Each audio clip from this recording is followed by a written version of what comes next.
Who are you? This question, just a few short words, is one we've all asked ourselves at some point. For a lucky few, the answer might be simple. But for many people, it can take an entire lifetime to pull together a response we're truly happy with.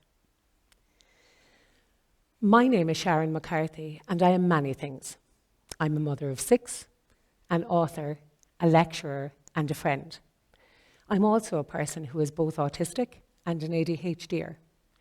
I am neurodivergent. These are all parts of who I am, my authentic self. The process of accepting yourself fully, though, is far from an easy one. As such, my goal today is twofold but simple. To explore what this journey of self-acceptance looks like from the viewpoint of a neurodivergent person, and to examine what we as individuals can do to support others along their own journeys. Who I am has been a question of particular importance to me for very simple reasons. You can't be autistic. You're a girl. You make eye contact. I've been hearing these phrases and many others like them for as long as I can remember. Sometimes they're in relation to the people I support. In other moments, they refer to my children fighting to be understood by a world that wants them to hide their authentic selves. In more recent times, though, I've come to realize they're things I've heard myself as a child, a teenager, a young parent. However, no matter what context they're in, these offhand comments all serve the same purpose: to tell us what neurodiversity should look like, when in reality, such narrow-minded descriptions couldn't be further from the truth. Because in reality, neurodiversity looks a lot like my clients. It looks a lot like my children. It looks a lot like me. Thinking back, my journey began in the early 2000s. One of my children would cover his ears whenever a hand dryer was used, and he'd talk and talk on a loop about his favourite toys. We really thought that that was him just being him, but then he started school. Suddenly, I found myself looking on as he sat alone in the playground, watching his peers play and awkwardly smiling in the hopes he might be asked to join in. I sat with him every night as he struggled to sleep, unable to articulate what was wrong. And I saw him become quiet in the company of his peers because he just didn't know what to say.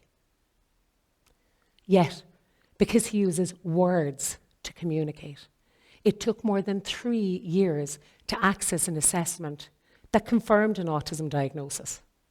3 long years spent not knowing who he was and struggling as he tried to fit in. As I followed my son's experiences and considered how he might be supported, it began to dawn on me that I showed similar characteristics. How I too said the wrong thing at the wrong time and struggled to make friends. Outwardly, I appeared talkative and friendly, confident even. Inside, though, I questioned everything, furiously analysing every situation in the hopes that I might figure out where and what I did wrong. Because at least if I knew what I did wrong, then perhaps I could change it. Then I'd be more like everybody else and less like me. Because in those moments, being me just didn't feel right. These kinds of self-criticisms found their way into every single part of my life. Home, school, work, personal and professional relationships. I began to seek an answer as to why I was so self-critical, and autism absolutely seemed to fit. Now, when I asked for advice on whether or not it was a good idea to seek a formal assessment, again I was told, no, I couldn't be autistic. You're too chatty. You're too confident. Sure, doesn't everybody struggle with sudden loud noises sometimes? All these came from well-meaning people, family, friends, professionals, who all just wanted to reassure me. As a result, and despite it being something that came up again and again, for the next almost 2 decades, I tried to park it. Then, in 2019, I was lucky enough to meet an amazing woman who had found herself on a very similar path to me, an autistic woman who didn't fit into that conventional autism box. Thanks to her, I finally stepped onto the right path and was identified in 2020. Even then, those well-meaning comments continued, with the clinician who completed my assessment advising, "Do you really need that bit of paper? I wouldn't really like anybody to know that about me. I'd be a bit embarrassed." Because of that, the assessment didn't impact in the way that I had hoped for. And as a result, I needed to seek further validation, which I did at the beginning of 2022. Now, second time round, the confirmation of my neurodivergent self, this time as both an autistic person and an ADHDer, was delivered with respect and kindness. And you know what? I'm so, so glad that I sought those answers and did so with the hope and expectation for kindness and validation, that I kept looking for that part of me that I didn't understand but really, really wanted to.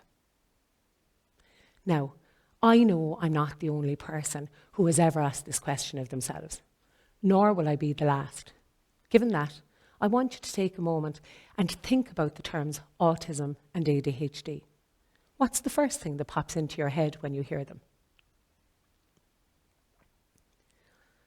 I've posed this question to so many people, groups of parents, educators, clinical professionals, even groups of children and teenagers. Regardless of age, background, or life experience, some answers come up again and again. Things like, they live in their own world. I wouldn't like to be friends with them because people might think I'm weird. They're aggressive. They have no empathy. They don't look autistic. Or the classic, I'm so, so sorry to hear that. These statements, whether delivered from a space of kindness or lacking in education, unfortunately all imply the same thing, that the autistic person or ADHDer are somehow less than their neurotypical peers. Given that, is it any wonder why so many neurodivergent people spend the entire of their lives hiding themselves, their quirks and their idiosyncrasies behind a plastered-on smile in the hopes they might just blend in and seem the same as everybody else? So what is the truth? What does it really mean to be autistic, to be an ADHDer? The truth is actually simple.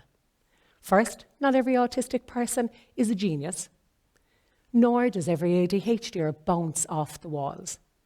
You can be certain that each neurodivergent individual has, regardless of other diagnoses, a unique way of communicating and interacting, an ability to focus on something of interest, and a great aptitude to regulate themselves.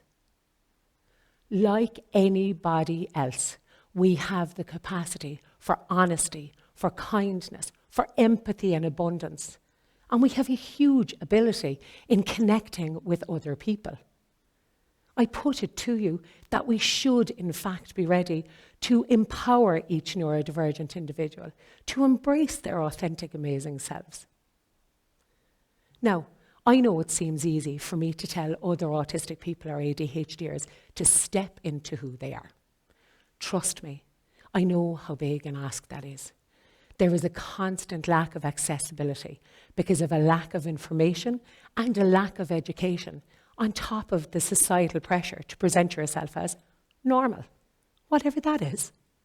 It feels like the responsibility is always ours, when in actuality, for any real change to be enacted, neurotypical people have just as big a part to play, if not bigger. So, given that, let's try a little experiment. I want you to take a moment and picture your first workplace. What was it like?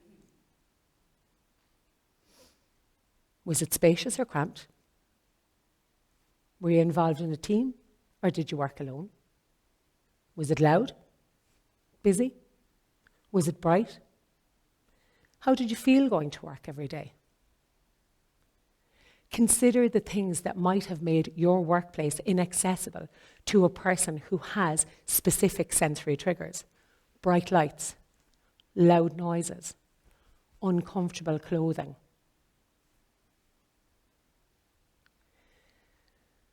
Now think about what it might be like if that person could use a pair of earplugs, wear a soft, seam-free uniform, or maybe wear a pair of sunglasses. Suddenly your workplace wouldn't be as inaccessible as it first appeared. Altering the environment in even small ways like these can and do make the greatest difference, enabling us to access otherwise inaccessible spaces. It can be just as straightforward then to do the same with social situations or with communication. Socially speaking, play to the person's strengths. Do they prefer to work alone, or would they be more comfortable working as part of a team? From a communication standpoint, are they comfortable making eye contact? Would they be best positioned in a front-of-house role, or would they work to their strengths providing customer service over the phone or by email? The best part is finding out is easy. Just ask them. They know their areas of strength and challenge better than anybody. Look at every single situation from their perspective and be that person who values them as an individual. It really will make such a difference. Now, I'd like to speak directly to any potential neurodivergent person listening. I know how difficult it can be to figure out who you are. It might take considerable time, persistence, and patience. I know that's what it took me. And you know what? It's been so worth it. I'm now empowered to be my authentic self. Because finally, I'm recognizing my self-worth, my value. I'm treating myself with kindness, and I'm comfortable with advocating for myself because I'm finally recognizing myself to matter in the same way that absolutely everybody else does. So, to the person who is questioning, for whom something doesn't feel quite right, don't stop until you have your answer, no matter how long it takes. Find those who are ready, willing, and able to both support you and those who are willing to employ your skills and talents. Family, educators, clinicians, anybody else lucky enough to accompany somebody as they navigate their autism or ADHD journey. Please remember, nobody seeks an assessment just for the sake of it. We do so because of experiences we've had to navigate for the entire of our lives. Please listen, hear, and respect that person's experiences. Be the person who values autonomy and let them know they are enough, that there is no need for them to feel like they have to be the same as everybody else just to fit in. Validate the person for exactly who they are.